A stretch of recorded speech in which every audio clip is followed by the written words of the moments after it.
Hi, I'm Phil Harbottle, and this is my 64th video discussing British science fiction. In my last video, I described how I'd become friends with John Lawrence, who, like myself, was a great fan of the work of artist Ron Turner.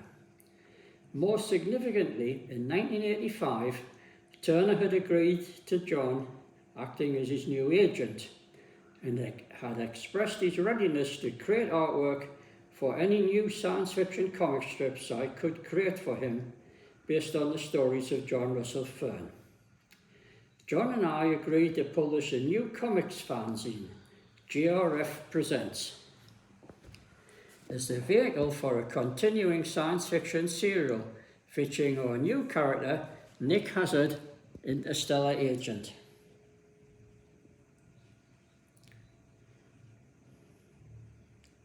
Since we were paying Turner for his artwork up front, we had to economise on the printing costs.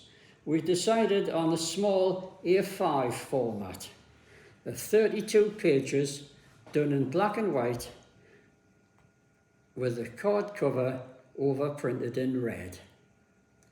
This financial constraint meant that the comic had to be photocopied rather than printed.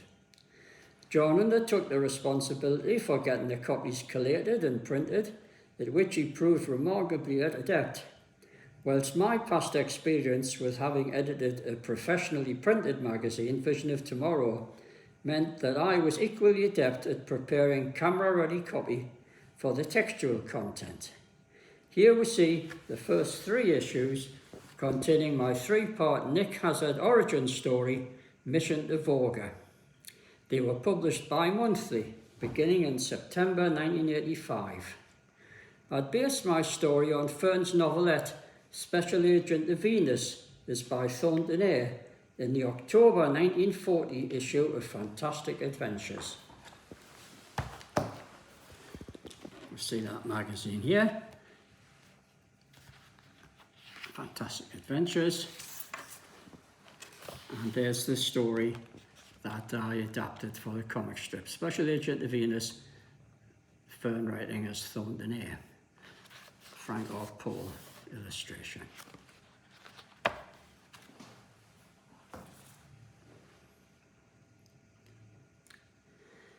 The strip was very much a collaborative effort.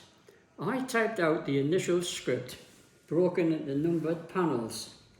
Apart from the background commentary, boxes and characters' dialogue, balloons, I also briefly described the suggested action scene as I envisaged it. Pick, drawing on my experience with my old childhood comic strips. Here we see an example of a page of script.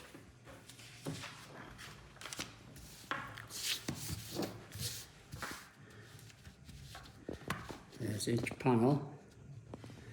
Numbered panels. Pick, I'll describe what was in the picture. Box was the background commentary, and then the balloons showed the character dialogue.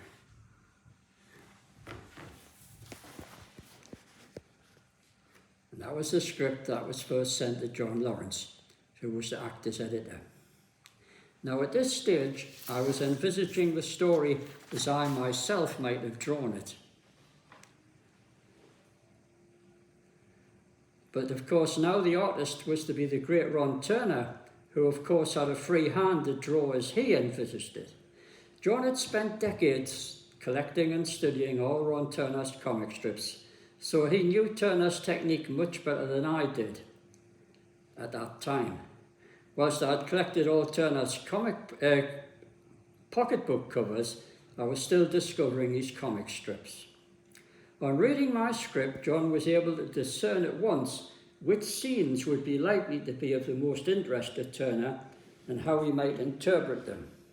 So that, for example, instead of the 2 or 3 standard size panels, they could be enlarged into a single expanded splash panel that could combine their actions into one.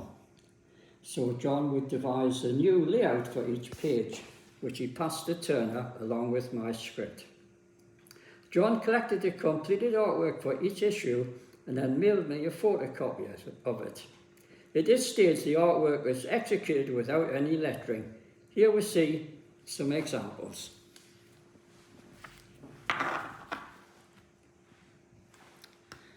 Artwork without any lettering. The artwork was drawn at double the size it would be printed. Seeing my storylines reinterpreted into top-class professional artwork was always a terrific thrill. I was then able to greatly improve my original script by tightening it. A picture is always worth 100 words, so I could shorten my descriptive boxes or dispense with them altogether. Similarly with the dialogue balloons. Occasionally, John or Ron had introduced a new panel, adding to and improving the action. I enjoyed creating new dialogue to cover any of these. After talking everything over with John on the telephone, I would then write a final script with boxes and balloons, which I myself would then stick over the top of another photocopy, which we see there. And then I would return that to John. You'll see another example from the latest story by E.C. Tubb, artwork without any dialogue. And then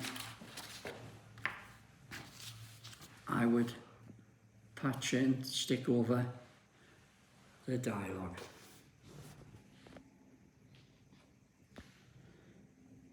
John would then forward my photocopies to Turner along with the returned artwork. Turner would then hand letter the final text and stick the boxes and balloons over his artwork as he saw fit. John would then collect the completed artboards and arrange for the issue to be printed.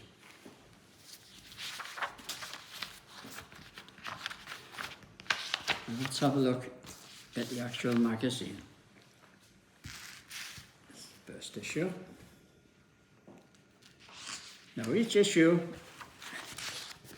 contained there's the first chapter, Mission to Volga.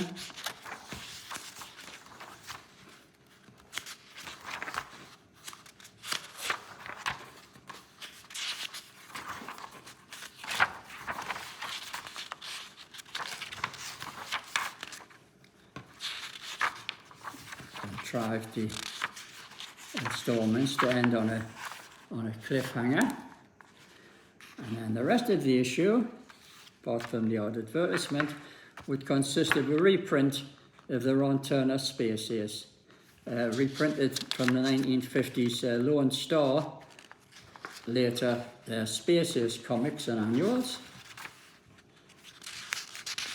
That's Turner's classic 1950s strip. And then there was a teaser for the coming in the next issue. Just noticed I had those the wrong way around. That's number 2. So there was the preview of number 2.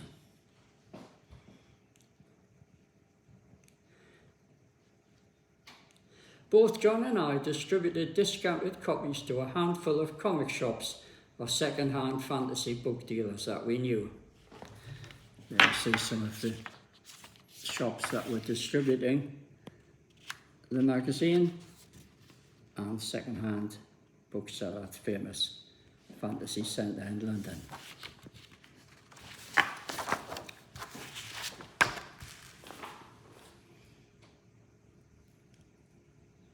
We also accepted subscriptions from fans through the mail. Circulation was low, largely relying on word of mouth, and I doubt we even covered our printing costs, but that scarcely mattered to either of us. We'd kept Turner from retirement and helped him create new work of lasting value. Most readers who wrote our letter columns were enthusiastic and supportive, and we were greatly encouraged to hear from such luminaries as Dennis Gifford, Lou Stringer, Alan Vince, Dave Gibbons, E.C. Tubb, and others. Just have a quick flick through so we can see action-packed artwork. This is.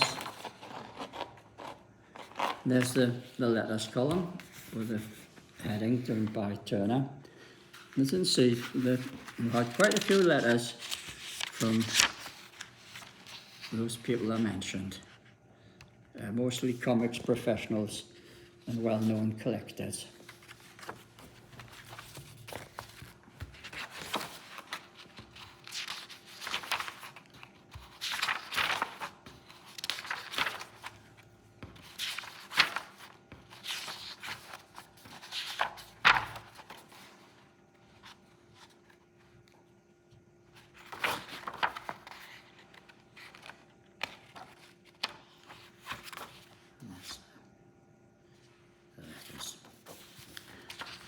So it was quite well received.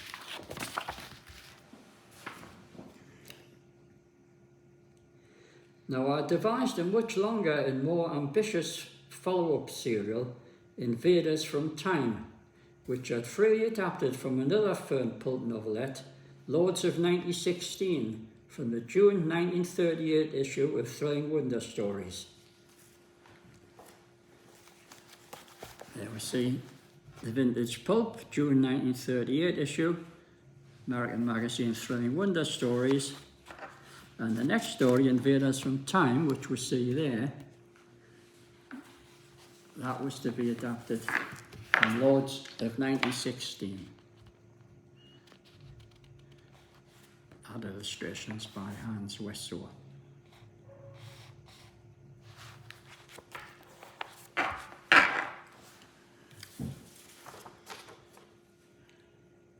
The story had later been expanded by Fern for his 1951 Vorgo Stanton novel, The Red Insects, which we see there with its Mendoza cover.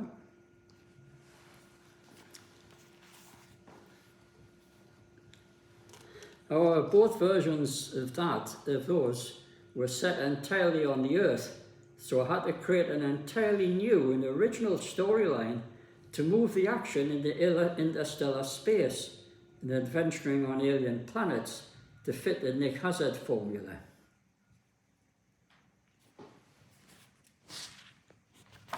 There, see that dialogue box there. I moved Fern's story a few hundred years into the future when they had the technology to rationalise the interstellar background.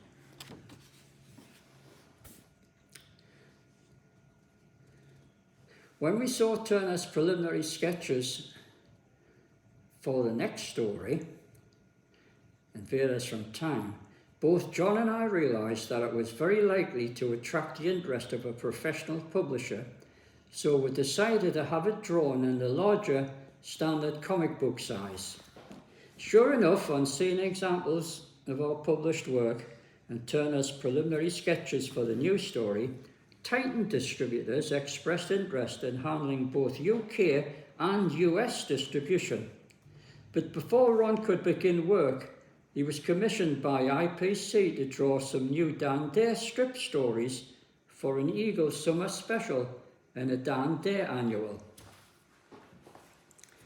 See the Dan Dare annual here, and it wasn't the Hanson Dan Dare, it was the new Dan Dare that was then being published by the Eagle. And Turner was commissioned to do 2 strips featuring the Mekong, which we see there. It's the new Dan Dare, remember, and the new Digby, but it was the same old Mekong and trains. And you can see from the artwork there that was action-packed in the style of the new Eagle.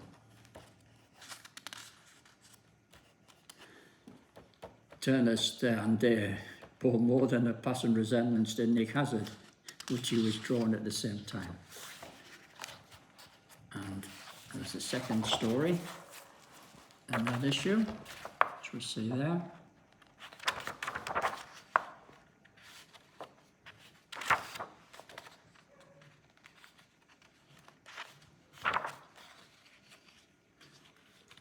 say very much the storyline was of the new Dan there, because there we see Dan and Digby trying to kill the Mekong, which you would never do in the Hampson era.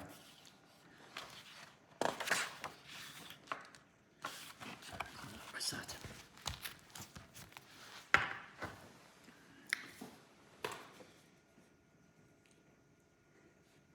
Naturally, those assignments had to assume priority for Turner ahead of the planned continuation of Nick Hazard.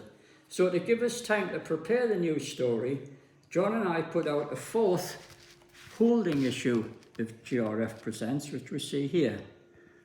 Now this just consisted of 2 Space Ace reprints and a long article I wrote on Fern and Turner.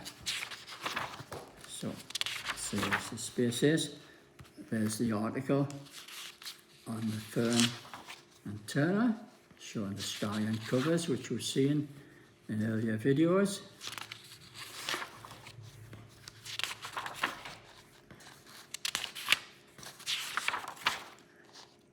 There's our Turner, basement, and the final Space Ace story. And there we trailed the next issue of Invaders from Time. Our editorial in this magazine, editorial there, you see, read in part, rather than rush Turner to try and maintain our schedule, we've decided to do exactly the opposite. We asked him to take his time. Helping to influence our decision was the fact that like any other perfectionist, Turner hates to be hurried, but we knew we were taking the risking the ire of some of our more impatient subscribers.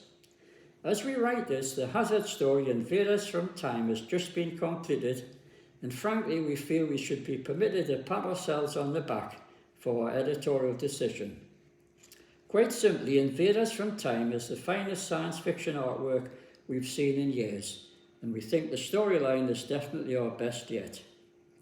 It is our view that such a superlative effort deserves the best possible presentation and international distribution. Accordingly, we are presently negotiating with Titan distributors to achieve this goal. As well as doing justice to Turner's best effort to date, it will help to put our magazine on a firmer footing. So look out for number 5 of John Russell Fern Presents Nick Hazard Interstellar Agent. To be published in late autumn in a new larger size, it will be a 40-page special with its full-length Hazard story complete in the issue, and we can promise you will be well worth the wait. The promised backing by Titan distributors prompted Martin Locke of Harrier Comics to offer to take over publishing our future issues. Excited at these developments, we quickly conceived the idea of a companion comic, Science Fiction Classics, to alternate with Nick Hazard. The companion comic would carry my adaptations of outstanding SF magazine stories, beginning with E.C. Tubbs' Calgon the Golden. As Turner had already done numerous dynamic cover illustrations for many of Tubbs' novels in the 1950s, it was easy for me to persuade the author to agree to my adapting his classic 1955 magazine story. Let's have a look at the outstanding artwork that Turner produced for Tubbs' story.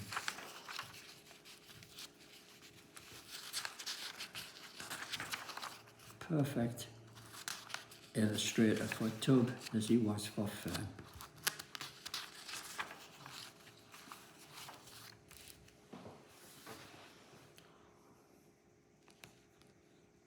Tubb was so pleased with Turner's artwork and my final script that he gave permission to adapt other stories. Let's see one of them here. The first story I chose was Sword in the Snow, his first Malkor sword and sorcery story, and once again Turner would do an outstanding job.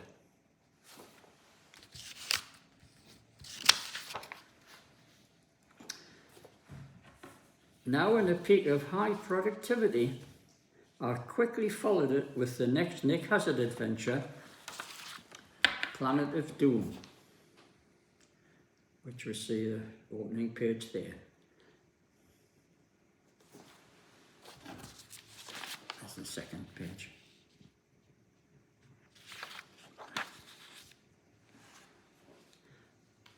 Planet of Doom was my reimagining of a 1954 Fargo Stanton novel, A Time Appointed.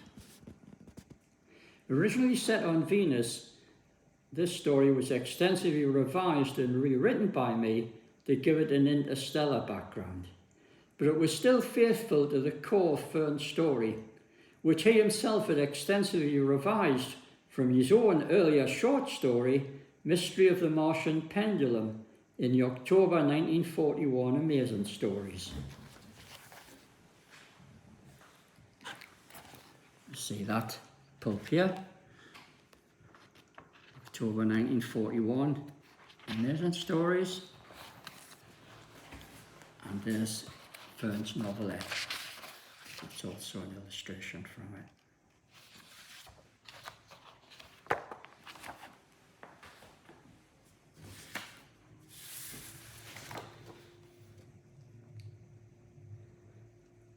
Ron Turner was now thoroughly in the groove, and he produced beautiful, dynamic artwork. Now, Martin Locke was so enthusiastic concerning these stories that John and I were convinced we were well on the way to recovering our costs and making a profit. At our own expense, we commissioned Turner to illustrate my longest story to date, the novel-length adventure of Fern's Superwoman character, the Golden Amazon, of which there'd been more than 24 novels.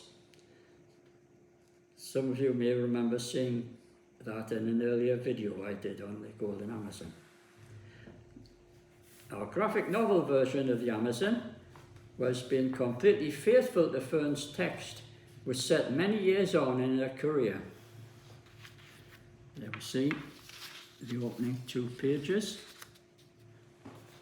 The Golden Amazon.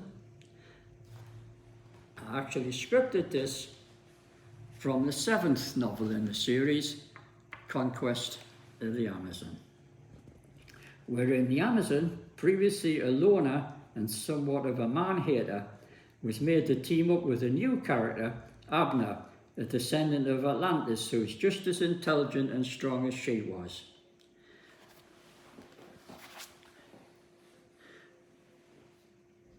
We originally planned an initial 3-issue serial to introduce the Amazon, and I intended to continue with the rest of the Amazon novels chronologically. I'd already written a draft script for the next novel, Lord of Atlantis.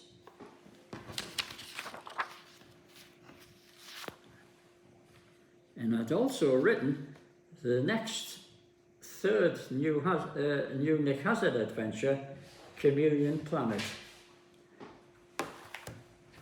And that was to be based on this story that was the cover for Astonishing Stories, February 1940.